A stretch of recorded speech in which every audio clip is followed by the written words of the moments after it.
that Victor Hugo's writing is like an uncle who's trying to tell you a story, but keeps getting distracted by politics. Welcome to Keep It Fictional, a weekly podcast for book lovers by book lovers. Build your to-be-read list with Sadie, Liz, Virginia, Fiona, and Corrine from the Port Moody Public Library. Warning, this podcast contains strong opinions and may cause an increase in your library holds list.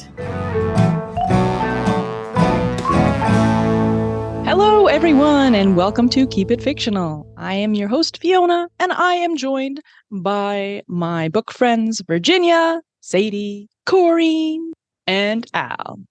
And in this time of actors and writers strikes, we are going to be talking about television and movie read-alikes. So we are doing an If You Like This, Then Read This episode. And before we get started, I would love to hear from my book friends about their watching tastes. What kind of TV show or movies do you like? And do you find that lines up at all with what you like to read? For the most part, mine do. I quite like watching fantasy and witchy kind of things, magical things, which I also love to read about. On a lesser kind of scale, I do also enjoy watching mysteries. They have to be like mystery light for me to be able to watch it. One of my favorite things to do whenever we go to my parents' house is we will always stay up late watching British mysteries. And it is something that they have done for years. And it just always makes me think of them. And it's the only time I watch British mysteries is when I'm at my parents' house. But I do quite enjoy watching those. And I have, thanks to Corrine, I feel like have started reading a lot more mysteries. But as I said, the ones that I watch do have to be like mystery light. I can't do a ton of spooky stuff and murdery stuff in those ones just because I find it harder to watch than I do to read. And what are you watching right now, Sadie? I was actually just saying that the only the time that we have right now is we watch Jeopardy because that's all we have time to watch right now. Me and my husband are huge Jeopardy fans. It was a very, very hard time for me when Alex Trebek died. It was like super difficult because he was a wonderful, wonderful person. But we love Jeopardy. So we watch Jeopardy every single day and we record it.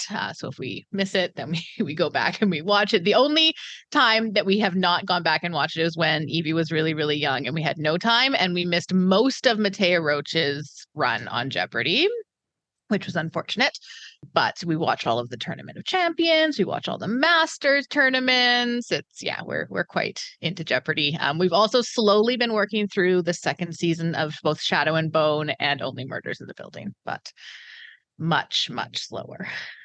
And going on our murder theme. So my reading taste and my watching taste do coincide. Unlike Sadie, I love a true crime documentary. I was born and raised on unsolved mysteries, and that theme song still elicits a very strong emotional response in me. And I think Murder, She Wrote is the greatest scripted television of all time. I also don't mind a little romance, but in terms of my movie and book where it kind of diverges is I will read dramatic books about dramatic literary sad things, but I refuse to watch any sad movies at all. I'm not interested. My favorite movies and what I think are the greatest cinematic achievements of our time and generation are the Fast and Furious movies. I think Fast 10 is a masterpiece. And I don't know that I can kind of find that nitro feeling in literature. I just think that Vin Diesel doesn't relate to literature. He can't. Oh, Sadie, let me sit you down for this. Okay, so Vin Diesel, aka Mark Sinclair, is actually the biggest nerd to step foot on this planet. He's hugely into Tolkien. He has compared the next 3 Fast and Furious movies to like Lord of the Rings in terms of scope and epicness. And so he is deeply into sci-fi, deeply into fantasy literature. You would never know it by the Fast and Furious franchise, but that is where his heart truly lies. Big into comics as well. That's what I'm saying. Like, could you really write a character with as much depth as Vin Diesel? I mean, you wouldn't need a lot of dialogue because all he says in those movies is I was going to say I don't actually watch a lot of TV. I find it really difficult to concentrate, but when I do, I watch a lot of sci-fi. I'm a huge Doctor Who fan. It is my sort of comfort TV show. I also watch a bit of anime. So me and my roommate work our way through a lot of anime shows. And so right now we're watching Revolutionary Girl Utena, which is fantastic. Yeah. Same thing. I don't really watch a lot of TV or movies. If you have to ask me, like, am I going to spend time reading? I'm going to spend time movies. Reading always wins. So I don't know. Like, I feel like I would probably tolerate more funny stuff when I'm watching a show than I would in a book. Like, I don't care for funny in a book, but I think I would be more likely, like in terms of like diverging, but like still, like if I had to pick, it would be all like the horror or science fiction. Like it would be the same stuff that I would tend to watch. Right now, weirdly, I am watching a anime about a cat. My masterful cat is depressed again or something like that, whatever the name is called. It's about this cat who has grown giant, like giant cat who cooks for the lady that picked her up as a kid. And so she does all the cooking, she does all the cleaning. And she takes care of her owner, the other way around. And the owner is very concerned because one of her boss at work said that, oh, I've seen your cat before. And she's like, what do you mean you've seen my cat? My cat is giant and it does cooking. So yeah, so that's where I am right now. So yeah. That sounds very interesting. I've not heard of that, and I will check it out. All right. I read, I mean, I watch kind of as eclectically as I do read, but with a strong vein of historical fiction and definitely some like questionable like colonial content thrown in there. I do love a like costume drama, and then have like go like full the other side of like teen contemporary anything gay pretty much is like just mirrors my reading content with my watching content. So let's talk about books now. Let's go to Virginia, I believe, said that you wouldn't mind going first. Sure. So like I said, because it is so easy for me to pick a show because I don't have a lot of choices. And the only show that I really religiously follow season after season is the Great British Baking Show. So I don't know if reviewing a Paul Hollywood's bread book is going to cut it today, but there is a show that I did watch recently. And in fact, I stay up to binge watch it, which is not a thing for me. Staying up are very, very rare. To no surprise of everybody, the show that I actually stay up to watch is Yellowjackets. Also recommended to me by our dear colleague, Sydney.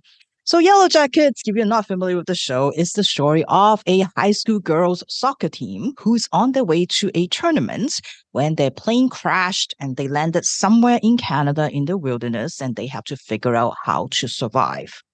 And we know that they did survive because the show sort of have two timelines. One is the present time when the girls and some of them at least have grown up, now adults, dealing with the trauma of that plane crash and being haunted by their past.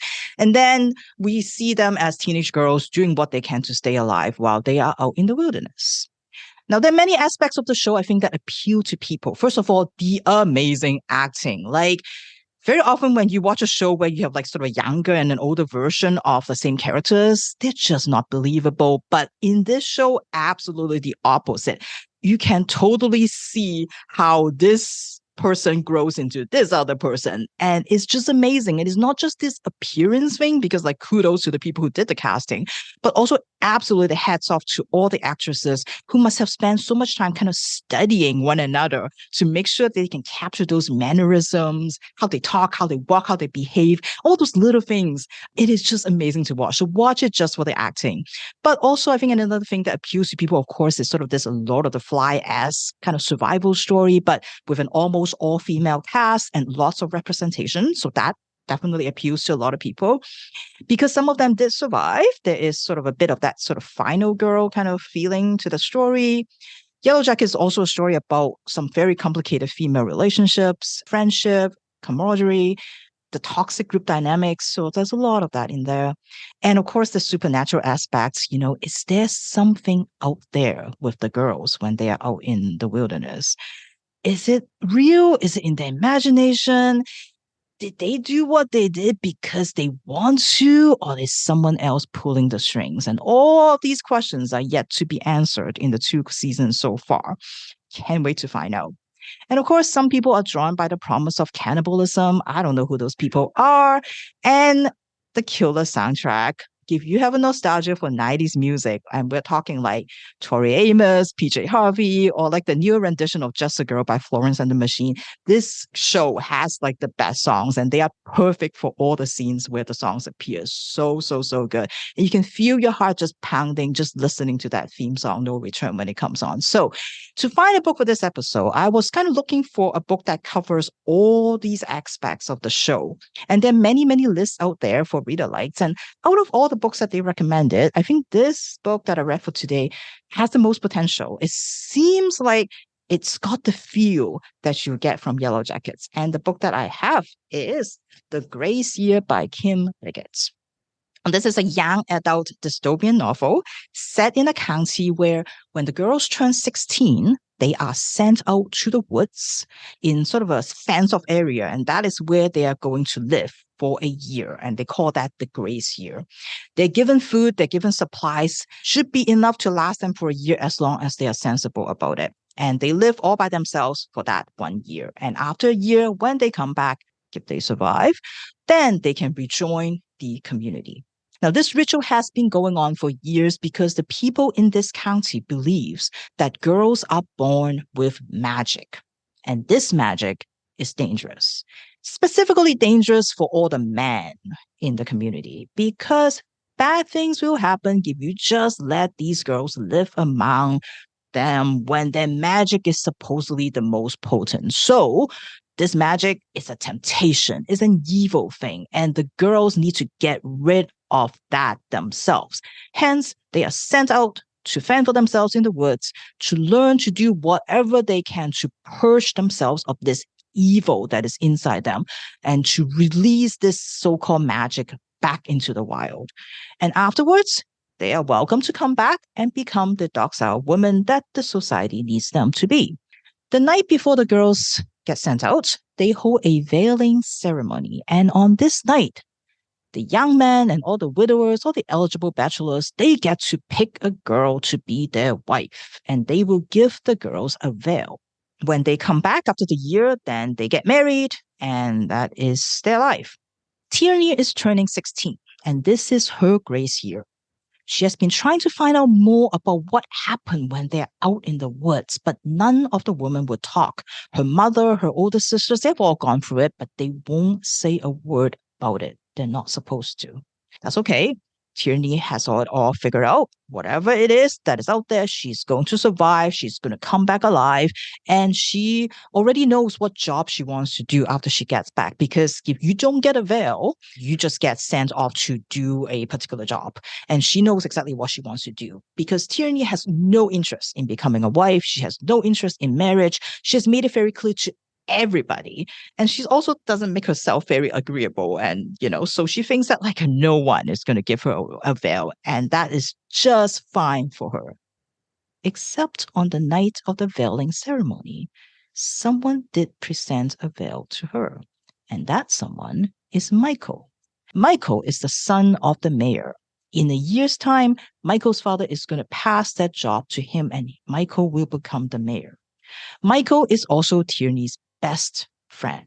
So she is furious because of all the people Michael should know, how she feels and what she wants to do with her life. And she has absolutely no interest in becoming anybody's wife, including his. How dare he gives her a veil? And now Tierney is going into her grace year, not knowing what that is going to be like, but also has a target on her back because everyone thinks that Michael is going to give a veil to Kirsten. And Kirsten definitely expects one from Michael. So now she thinks that Tierney has taken something that is rightfully hers, and she is pissed. And she is not going to make life easy for Tierney once they're out there all by themselves. Now, doesn't that sound like a really good Yellowjackets kind of setup, right? You got the wilderness survival thing, you got this all-girl cast, you got all the alliances, all the conflicts, and the magic that they're supposed to have. Like, is it real? Like, how's that going to play out? Is it just a lie that is made up, or do they really have magic? So, Yellowjacket fans, if you are thinking about picking this book up, I have a suggestion for you. So, this book is divided into 4 parts. It's autumn, winter, spring, and summer. So, like the year, the grace year, until the girls get to come back to live with their families again. I'm going to suggest that you read up to about page 167, which is the end of the first part, which is autumn. And if you really have to, go until about 200, but that's about it, okay? And once you reach that page, 167, I like to suggest that you put down the book and then use your imagination to fill in the rest of the book yourself. Channel your inner Shauna, your inner Natalie, your inner Misty, your inner Taisha, your inner Van, your inner Lottie, and think of all your favorite Yellowjacket characters and write the book, write the ending yourself. Because this book, at that 200 page also, take a turn. And I was actually listening to this as an audiobook, and I rip my earbuds out and I almost throw it across the room because it makes me so angry. I don't understand why a book that is supposedly a Handmaid's Tale for the young adult audience can turn into this thing.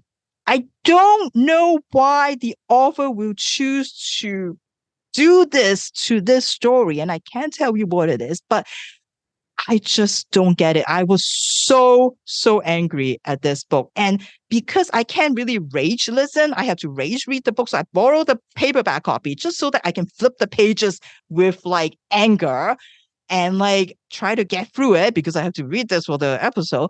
Just stop. I don't understand. I don't understand. This is supposed to be a book about power that you have and taking down the patriarchy and burning it all down. That's what I thought the book is, but it is not. And it is super annoying. So yeah, 167, that's about all you should really read. And I believe in all of you that you can think of a better book than what happened here. As I mentioned earlier, there are many lists out there for reader likes for the show. Many of the suggestions, I think, kind of focus on one aspect of the show that you enjoy. So if you're here sort of more for the survival story, I think Small Game by Blair Braverman, which I haven't read, but it came up a lot. If you're into the female friendship aspect, Bunny by Mona Awad is the one that keep coming up. If you're interested in the dietary needs for the girls in the Yellowjackets, come to the library. I have book recommendations for you.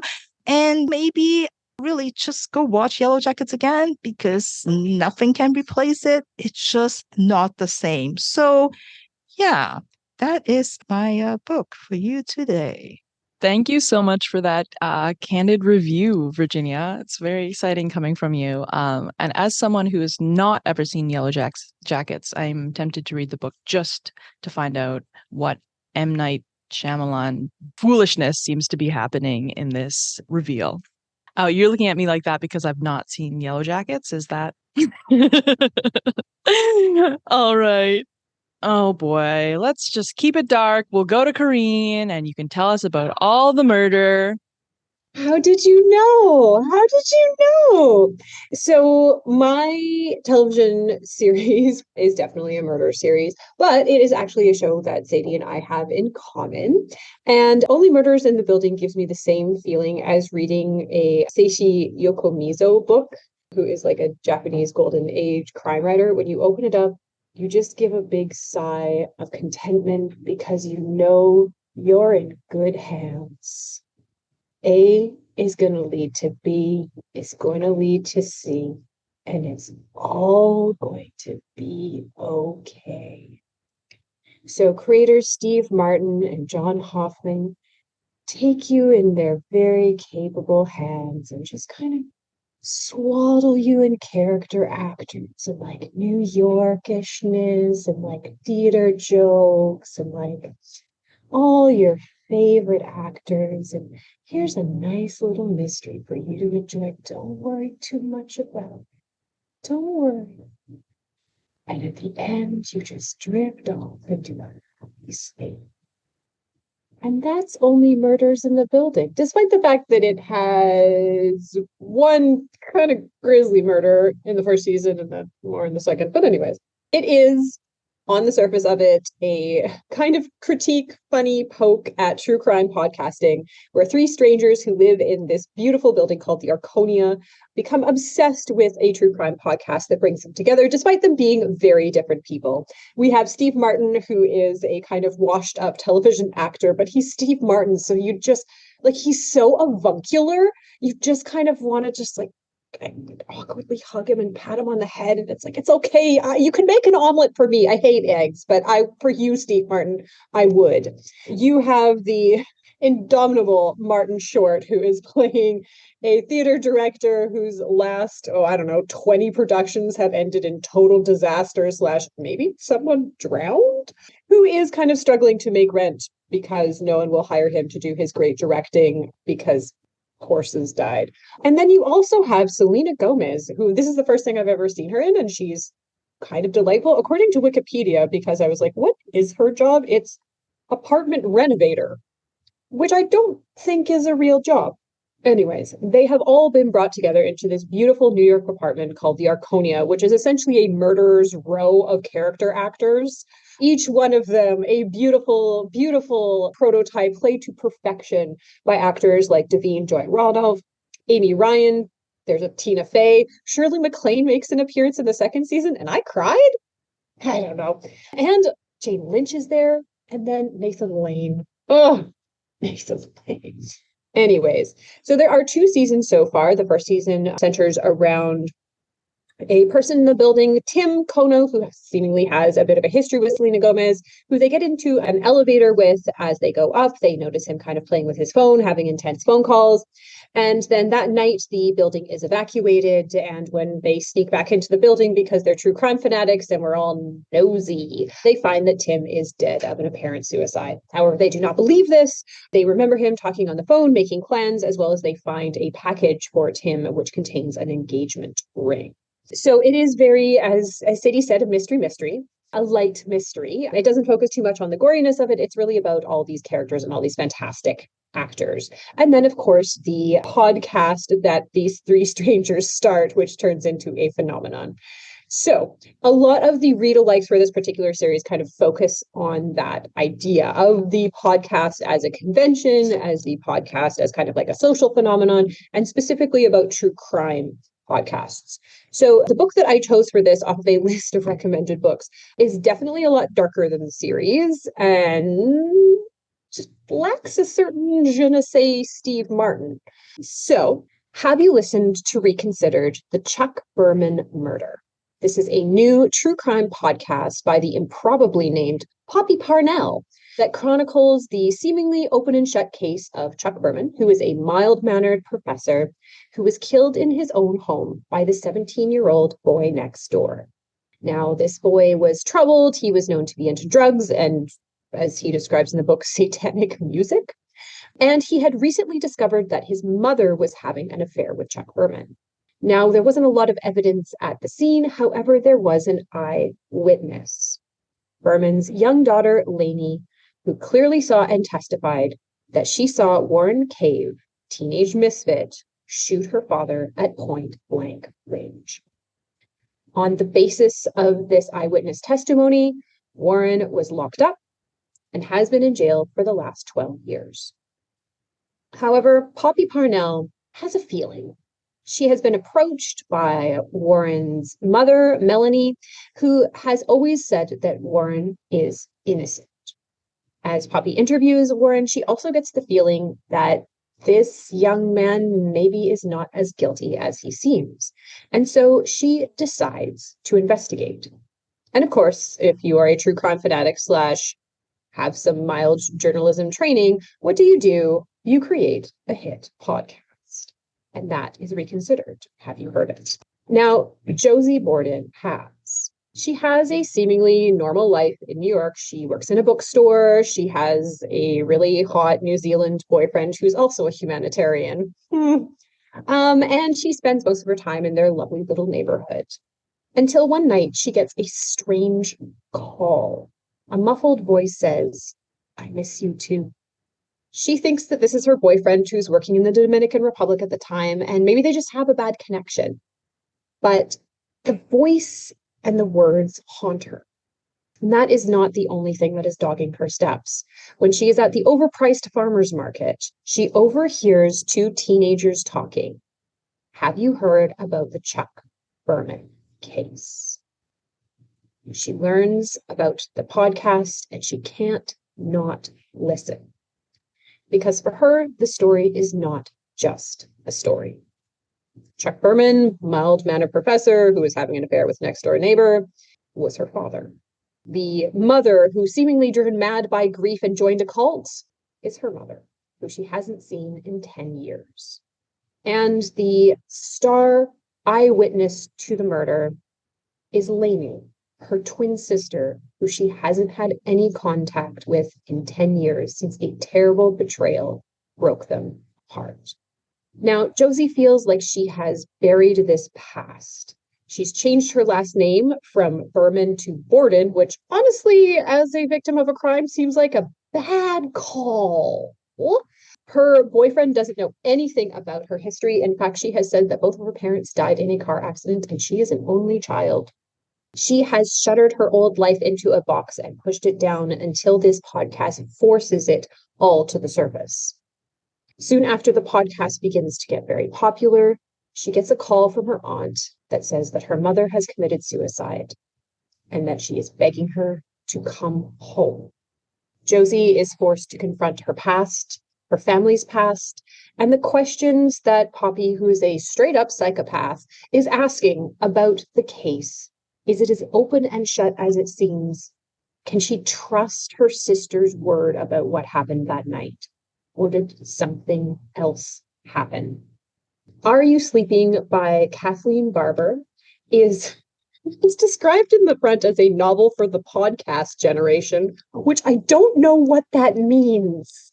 Yeah, whatever that is what it is. It's very serial.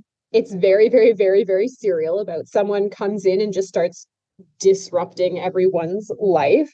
Poppy Parnell in the book, The Podcaster, is kind of a ruthless psychopath in the way that sometimes I feel like the main characters of Only Murders in the Building kind of are. They're not great people, except for Steve Martin, who is flawless and has never done a wrong thing in his life, except write that one terrible book. Oh, it was so bad. But anyways, that's not his fault. I would say that this is going to sound really bad. As I was flipping through it, I was like, this really feels like a Reese Witherspoon book club pick. Not in a bad way. It's just the ones that I have read that have been thrillers. They have a very particular vibe. And I was like, feels like that. And lo and behold, when I looked on the Wikipedia page, it has absolutely been chosen to be made into a TV series by Reese Witherspoon's production company. So I feel like I've got a really good pulse on Reese Witherspoon. Like, I feel like we're really like connecting on that level. The book definitely clips along. It's kind of interspersed with transcripts from the podcast, as well as the social media aspect of it, which I found really funny because it really did encapsulate how people on the internet work and that most of them are idiots and leaving very stupid comments. And it had like a very light critique of like the true crime fandom in the same way that I feel like Only Murders in the Building is kind of poking fun at it. It's like, hey, this is a real thing that happens to real people, and maybe don't camp out in front of people's houses. That's ghoulish, which I agree with. So I would definitely say, like, if you like Reese Witherspoon books and if you kind of enjoy like a light thriller that's not too dark, I argue it should have been more sinister. You could definitely pick this up. If you are looking for something kind of on the same lines that kind of does like a podcast investigation interspersed with an actual narrative, I'd actually recommend 2 YA books, which I thought were fantastic and have done it better than I think any other genre. Sadie by Courtney Summers, I think is a fantastic. Sadie is nodding her head, and not just because the book is named after her, is fantastic, as well as Holly Jackson's Good Girl's Guide to Murder, which also does a really, really good job of this. I think I've read the first 3 and I thought they were absolutely splendid. So if you're part of the podcast generation, then yeah, you can definitely pick up this book if you're just looking for a very light thriller.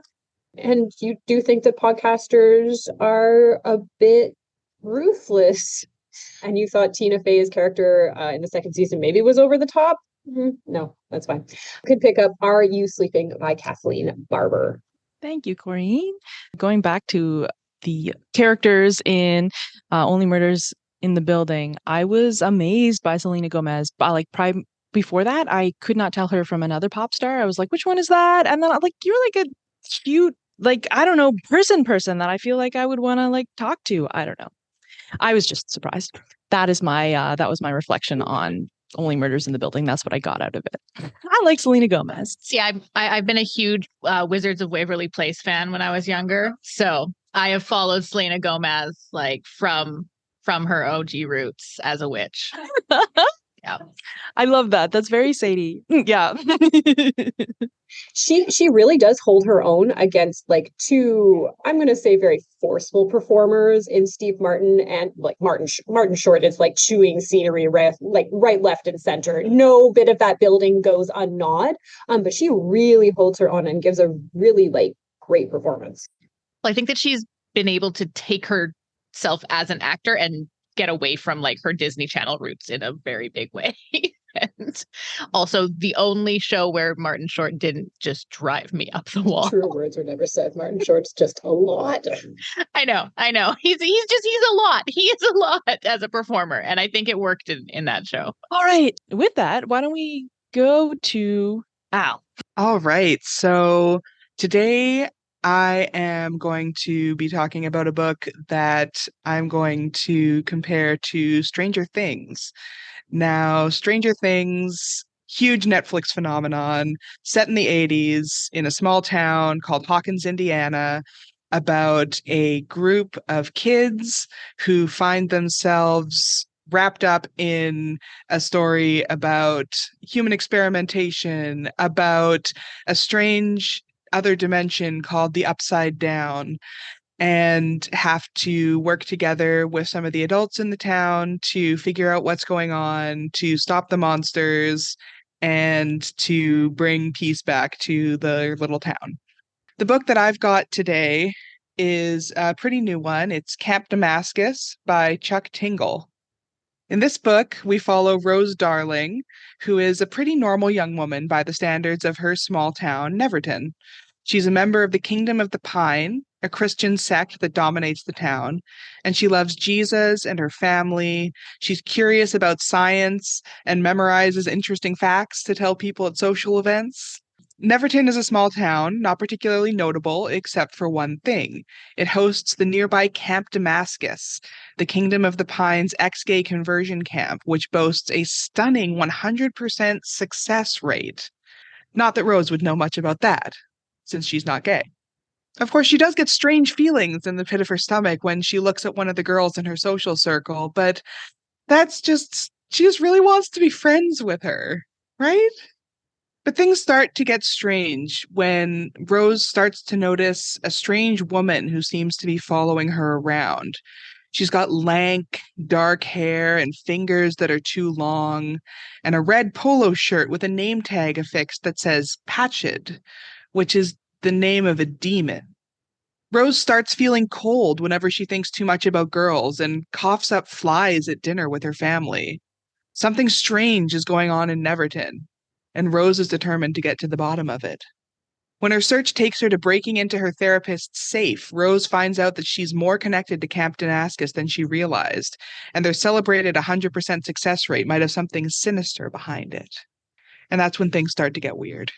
So Camp Damascus is the first traditionally published novel by celebrated online author Chuck Tingle, known more for his quirky romance and erotica novels and short stories than he is for horror. I'd only had a little bit of exposure to him before this, partly in memes, partly in a romance book club that I'm in. We read the Harry Potter pastiche Trans Wizard Harriet Porber and the Bad Boy Parasaurolophus, which was sweet, but ultimately not my jam. This one, however, I actually really enjoyed. I'll be excited to see what Chuck Tingle comes up with next and see what else he publishes more traditionally. The horror in this book is relatively light, as such things go, and most of the creeping fear comes more from the people around Rose rather than the demonic presence and their attempts at keeping her sheltered and unaware of what's really going on. The characterization of Rose is strong, and while it's never outright stated in the book, the writing makes it clear that she's neurodivergent, and the author has stated in interviews that, like him, she is autistic. This is a fun, sincere novel with a lot of heart, and as Chuck Tingle would say, by the end, it proves love. And anyone who watched Stranger Things and enjoyed it, especially the strong character work and the elements of institutional horror, but wished it was a little more gay, will probably enjoy Camp Damascus. Sold. I'm absolutely sold on that. That sounds awesome, Al. Thank you for bringing that. Okay, we are going to take a diversion, and we are going to go to pre-film and television times and talk about what our favorite classic novel is. So, like, obviously Jane Austen for life. For life. I think Persuasion is the most perfect novel ever written. Pride and Prejudice is fine, but that's like a young child fantasy. Persuasion is like where it's at when you're like old and bitter and tired and looking back on all the mistakes of your life. And you're like, God, I could use a nap and maybe a handsome boat captain who's loaded now. Yeah, so I definitely recommend Persuasion or Jane Eyre. Jane Eyre is my other like classic. Well, I think that most of my book friends know that I don't read a lot of classic literature. So I'm going to have to say Oliver Twist, mainly because I've read it. I read it kind of as a cop-out when I was in high school because I had to read a classic novel, and I had just performed in the musical Oliver a few years before that. So I figured I could just skate by on my knowledge of the musical. I did read it, but I skimmed it. I skimmed it. But that I feel like has to be my answer because I don't have anything else. And speaking of musicals, I'm a big musical fan. And because of this, I tackled several years back The Brick, Les Miserables. It is a fantastic novel. The way I like to describe it is that Victor Hugo's writing is like an uncle who's trying to tell you a story, but keeps getting distracted by politics and wants to go off on tangents about things like the Battle of Waterloo or the sewers of Paris or the relevance of monastic life in modern times. And by modern times, I mean the times that the book is being written. It's weirdly wholesome. It's a lot of fun. And it's just a beautifully written book. It's one of my favorite classic novels. I've been trying to get through it since high school. I haven't yet. Maybe try an audiobook, Sadie. I think that's the way to do it. I questioned whether to do it for one of our upcoming ones, but I know that Gabriel already talked about it in length. So, Weirdly mine, it's gonna be Wuthering Heights. Don't ask why. I know, yeah, what the heck? Yeah, well, because back in the days when I actually read it, which is like high school days, like that's when you're very, yeah, that was what it was. So I'm just gonna stick with that. I know. I don't know what happened there. I'm not surprised. I feel like that's like the goth book. Not that I mean emotionally goth book. It's like, you know. He killed so many dogs. All right. Way to bring it down. what's yours, Fiona?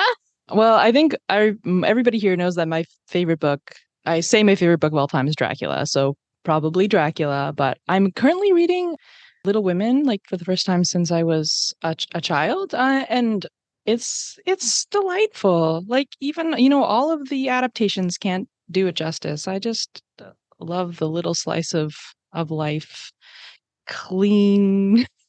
I don't know. I like it. It's good. Also, Anne of Green Gables. Just those ones that give you that happy childhood feeling. If you want that feeling to be destroyed or like augmented, I would definitely recommend any biography of Louisa May Alcott because it is fascinating. Her family on the whole of it is absolutely bonkers. But you kind of see how she mined her own life and was writing within the conventions of that particular style and why she was writing it and for whom she was writing it. And the fact that it was all based off of her sisters. Yeah, like Little Women is, arguably a beautiful children's book. I do love it on that level. And then I like the meta of it. Yeah, Louisa May Alcott is a fascinating character. That is my next stop. I'm glad you brought that up because I found the same thing with L.M. Montgomery and Little House on the Prairies. When you're like, oh, I would like to deconstruct this a little bit. And then you're like learning about the author and you're like, yeah, I wouldn't have been ready for that when I was a child, but I'm glad that I can bring this context into it because, yeah, this makes a lot of sense. All right. Thank you for sharing your favorite classics. I think we still have Sadie, who is going to share her show to book recommendation. All right, we're going to go complete other side of things here. And I'm going to preface this by saying that I do not watch a lot of reality television. I watch Great British Bake Off. I watch The Amazing Race, and I watch a lot of Food Network. But when it comes to like Bachelor, Big Brother, Real Housewives, that kind of reality, like super dramatic drama, kind of gossipy reality shows, I don't tend to enjoy them. Now, the exception to this, which a lot of my book friends know, is 90 Day Fiancé. And to be completely honest, I don't actually know how we started watching 90 Day Fiancé. I feel like maybe it was just something that was on one Sunday night. It always used to be Sundays. And me and Tyler just had it on. And we got into it and we got drawn into it a lot. So we started watching it quite regularly. We watched it very, very almost religiously for quite a few years. And we would keep up to date on not only 90 Day Fiancé, but before the 90 days, 90 Day Fiancé the other way, 90 Day Fiancé happily ever after? ? And even so far as to watch the spin-off series Darcy and Stacey about the absolutely horrible twin sisters who just can't find love in the US. And so they have to go and find love in other parts of the world. And it just never works for them. It just doesn't work. And I mean, so those who are not familiar with 90 Day Fiancé and its 17 spin-off series, 17 of them. Yeah, the 5 that I mentioned are nothing compared to the 17 spin-off series. The general idea comes from a visa process in the United States. So if someone from the States has a partner who is not from the States and they are wanting to move that person to the States, they can apply for a K-1 visa or a spousal visa. This is a real thing. This is not made up. This is a real process. And once they are approved for this visa and their partner has moved to the US, they have 90 days to get married. If they do not get married within that 90 days, their partner is no longer allowed in the country. They will be deported and sadness ensues. So, according to TLC, this means the perfect place for a show, or 17 of them. So the various versions of this show just basically follow a variety of couples as they navigate the process of the K-1 visa, but more importantly, as they navigate the drama that ensues when you are bringing somebody over to the country that you live in and you have never really met them. You don't know them that well. Maybe you met on vacation. Maybe you met online. Maybe you, I don't know, all of the variety of different situations where these people meet, but they have to get married in 90 days and they don't know each other. They don't know all of these things that couples should know before you get married. And so, yes, it is very dramatic. It is very high stakes. It is very ridiculous. It has you asking the question repeatedly, is this person getting scammed? It occasionally says that, yes, this person is getting scammed. It makes you feel unbelievably amazing about any friendship or relationship that you have ever had in your entire life, because it is, no matter what, better than most of these couples. It also makes you feel real good about the person that you are, even if you're not a great person, because you will, no matter what, be better than a lot of the people on this show. So it is a lot. We have distanced ourselves more just because, as I said, there's 17 of them.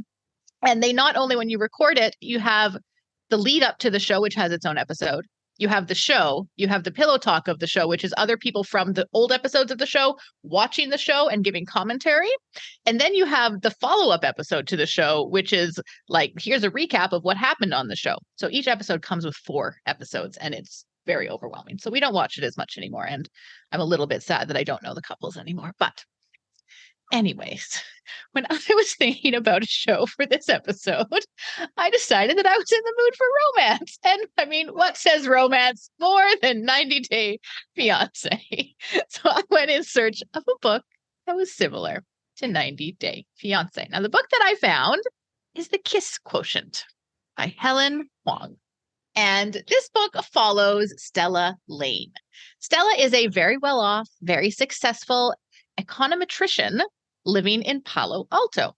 And our book starts with Stella while she is out for lunch with her parents. And her mother informs her that she would like grandchildren. Now, her mom knows that Stella does not do well with surprises, so she is telling her this so that Stella can start to plan out what exactly this means for her. However, 30-year-old Stella already knows exactly what this means. It means crying babies. It means uncontrollable environments. It means dating. It means relationships. And it means sex. And just thinking about dating causes Stella to break out in a cold sweat because Stella is not great with people. Stella likes numbers and algorithms and data. She can study, she can predict, she can determine patterns. That's where her strengths lie, and that's where she's happiest. She likes her routines. She knows that if she has to break one, it causes her quite a bit of anxiety. And Stella does not like dating, and Stella definitely does not like sex.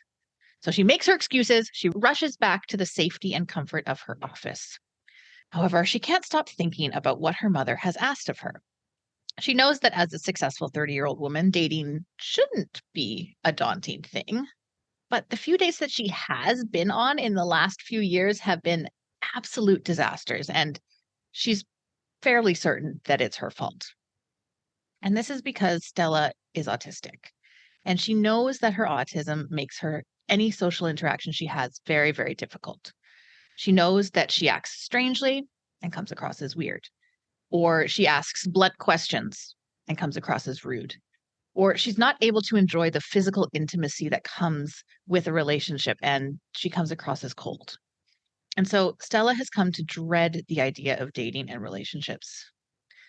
Now, while sitting in her office, mulling all of this over, Stella is interrupted by her cocky, in-your-face, and very self-centered colleague, Philip.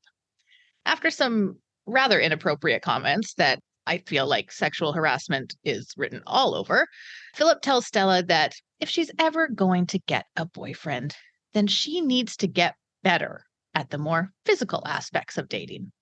And to do this, she needs to practice. This gives Stella an idea. So now we go to Michael Larson.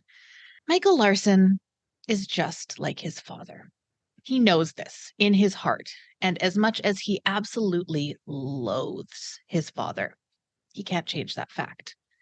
Ever since his father walked out on him, his mother, and his sisters, Michael has just been waiting for the moment that he finally turns into the horrible con artist that he knows he's going to become. However, until that happens, Michael has other things on his mind and other problems to deal with.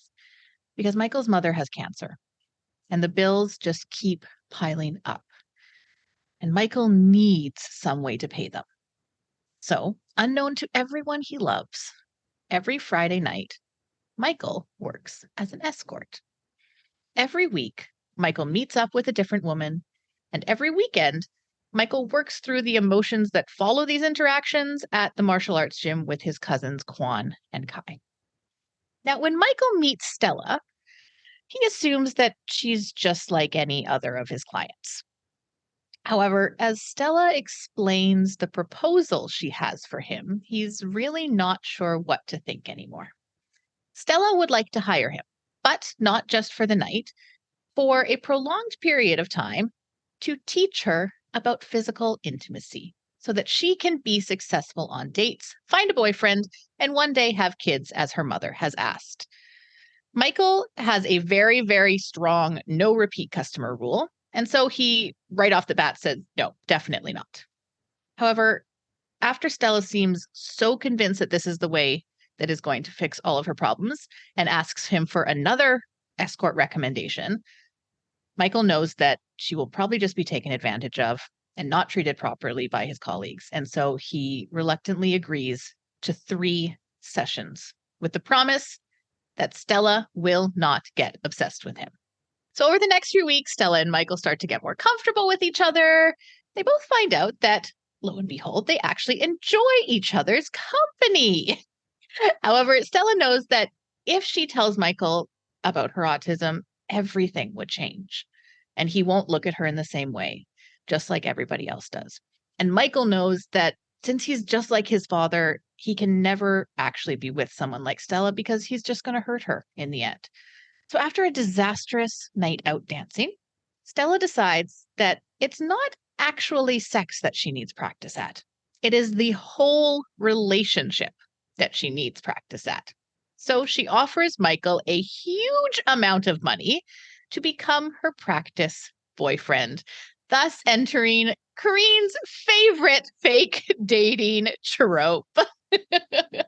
Now, Michael needs this money. He knows he needs this money, but he also knows that if he takes this money, he is going to be that much closer to becoming his father. However, he eventually changes his mind when Stella runs into him at the dry cleaner's shop and tailor shop that his mother runs. And Michael's mom invites Stella over for dinner. Their fake relationship has begun. I absolutely love this book. I did not expect to love this book. I didn't know what to think about it, but I absolutely loved it. I read it faster than I have read any book this year. I think I finished it in 3 days, which for me right now is a huge accomplishment. It follows a very typical kind of rom-com formula, but you get the added character development, the added diversity, which is really, really great. Stella and Michael are both just like such endearing characters that you just want the best for them. You also want them to stop lying to each other because you know that the second they stop lying to each other, it's all going to be okay. The author, Helen Hoang, actually herself diagnosed with autism later in her life when her daughter was going in for an assessment for autism, and she learned that she was as well. And so I think that she's able to provide such an authentic and sensitive look at someone who thrives with autism and what that means for them on a daily basis. I think the book really addresses the stigmas that often accompany autism and other neurodivergence, and it has a cast of characters who very actively push back against those stigmas, which I think is just really great.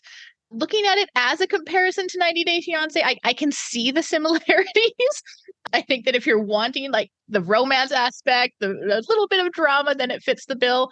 However, every single person, except one in this book, are so much more wonderful than anybody on 90 Day Fiancé that I'm not sure if it was a perfect fit in that sense. I will give a warning that this book is extremely sexually explicit as well. So if you're looking for something that's a little bit more PG, this is not the book for you.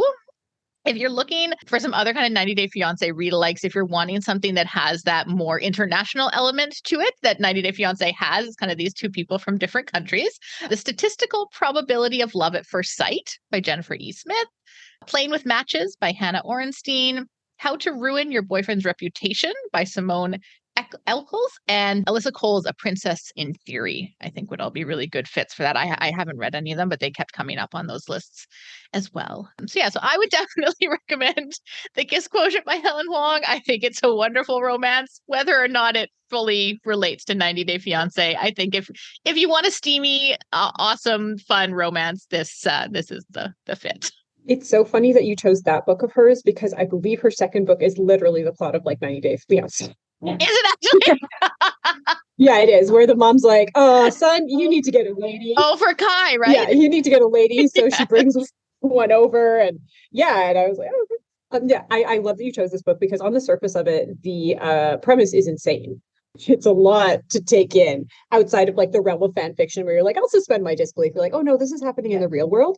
But it is, as you very succinctly put, it is so sweet and heartfelt, and it's amazing to see like neurodivergent characters in romance in particular, and I think it's like peak romance book for me. Well, I think it was just so great because you have this kind of supporting cast of characters, and Stella is very worried about how they're going to respond to her autism, but then they're just so supportive, and it's just not a thing, which I think is really great. Like it just kind of is. It is what it is, and it's just not an issue for any of them. And the second book, as you said, it follows Kai, who is Michael's cousin, who is also autistic, and so it kind of continues on with that same theme, which I think is great. Thank you so much, Sadie. Fun to explore both that side of your watching and reading. Always fun to hear a new side of somebody. So. All right. I've got the last spot here. And as ever, when I choose the topic, I always really, really struggle with it. There are a lot of shows that I love, and I really wanted to find a read-alike for The Marvelous Mrs. Maisel or for A League of Their Own. And I just found that like everything I found, it would kind of cross over on like two major parts, but I wanted to get three. Like I wanted to get like, historical, funny, and another thing where it was just like these are like tangentially similar and not really get the feel. So I ended up reading like, I don't know, I read 3 books and then I like started like 10 books and then ended up going back with a book that I really love that I read a long time ago. So my read-alike is for one of my favorite shows that is still coming out right now, Never Have I Ever, which is a show created by Mindy Kaling, who I find her humor hilarious. The Mindy Show, like I watched that kind of religiously for a little while. It had a lot of seasons and it kind of like petered out for me, but like there's just like her humor just really, really works for me. And this show is like very loosely based on her own teenagehood and experience as a second generation American of Indian descent. And it stars, her name's a bit difficult to pronounce, Maitreyi Ramakrishnan, who is just fabulous. I can't wait to see what else she does, but she plays Davy, who's the central character, a 15-year-old, yes, and a Canadian. She is so, like, she's not the kind of character that I would normally like. She's kind of impulsive, very impulsive, but she's goofy and hilarious, and you're really, really voting for her. You really want her to do well, even though she's extremely weird, and makes bad decisions. So the show actually kind of opens up with one of her bad decisions. She has recently lost her father, and she's dealing with that grief.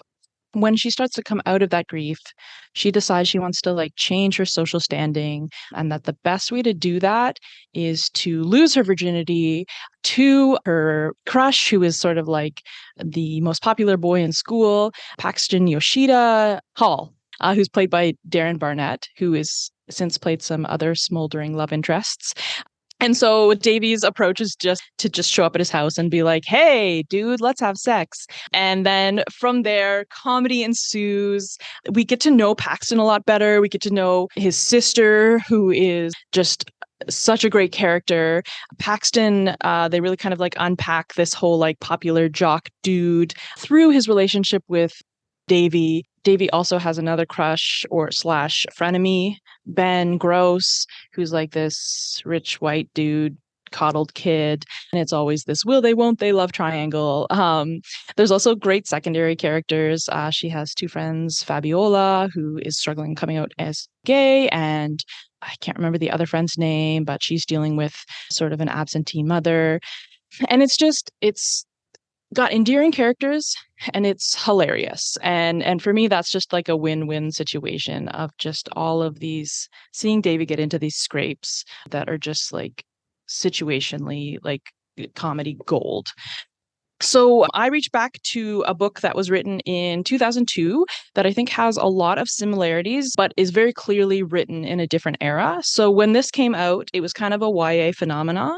And it is Born Confused by Tanuja Desai Hidier.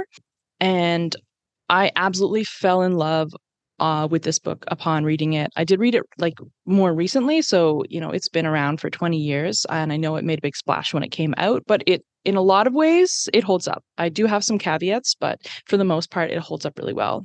So this book is about Dimple. She's also a high schooler, and she's also a second generation of Indian descent. She's a little more withdrawn than Davy is as a character. She's artistic. She loves photography. That's her passion. And well, her parents are supportive. They don't really get it. And there's a lot of funny jokes around like them just not understanding the whole photography thing, and her auntie's talking about how she's going into the darkening room, is what they call her, like dark room, and they're like, why does she want to get darker? Just all this situational wordplay and just comedy gold, like really hit my type of comedy. she has a best friend, Gwyn, who is white, and they've been kind of two peas in a pod since they were little. And Gwyn is like this superstar. She's beautiful, she's charismatic, and everywhere they go, everybody notices Gwyn. And then she's kind of the side character.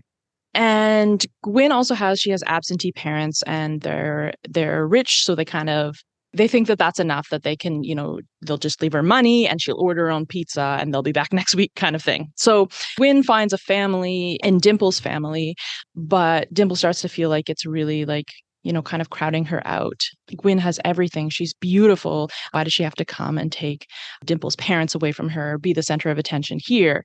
This kind of mounts when a boy comes into the picture. This is Karsh. He is the son of Dimple's parents' longtime friend.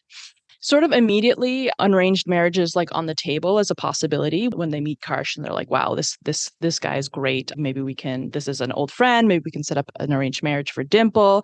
And Dimple's like, hell no, I don't want to do that. And then she kind of after she's already said no, she meets Karsh and is like, oh yeah, he's pretty cool. He DJs. I don't know, that's a big part of the plot. But then of course, Gwyn gets in the way and she's like, well, if you don't want him, I'm going to go after him. And there's this big, frustrating love triangle, but I really appreciate it's very nuanced in a lot of ways, and kind of uses this love triangle and relationship between Dimple and Gwyn to talk about appropriation and where to draw the line, and for Dimple about how to assert herself and stand up for herself and find allies. And again, it had a lot of the same things that I really liked about Frankly in Love, which I talked about recently. Just really giving good characters, good writing and interaction, but then also having sort of a more nuanced social justice underneath.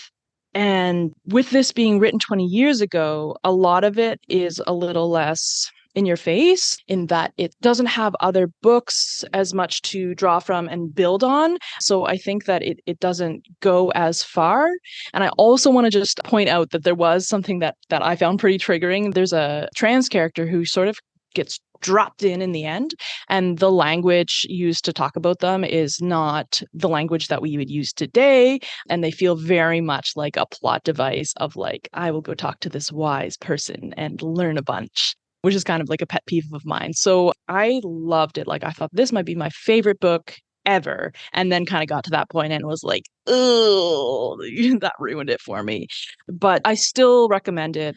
And especially kind of just knowing that is coming, or avoiding it if that's not something that you want to have to deal with. But it's just an absolutely delightful book that I think, like Never Have I Ever, draws you in with great characters and great comedy. And then you find yourself sort of getting interested and invested in these love triangles and other things that you maybe didn't come there for, but were okay, I'm into it. Yeah, just absolutely delightful. And she did write a sequel to that. I know it didn't get as good reviews. I haven't read it yet, but I am still planning to read that, as well as to follow every single season of Never Have I Ever as it comes out. I'm really hoping that they just got through, I think, season 3, I want to say, and Davy just finished high school, and I'm really hoping that we will get to see college Davy, because I can't wait to see all of the stupid mistakes that she makes when she is away from her mother and away from her Kamala, who's her live-in cousin, who kind of is a guiding force for her, and also just to see what happens with all of her other friends, and whether she could ever make it work with Ben Gross or Paxton. So thank you all so much for joining us for this episode about television and movie read-alikes. I think we all did TV, so we can call it television read-alikes. Yeah, we hope to see you next time. Thank you for listening. If you like our show, please tell a fellow book lover about it. You can find a list of all the books we discussed in our show notes. Join us next week for another fun book chat. Until then, keep it fictional.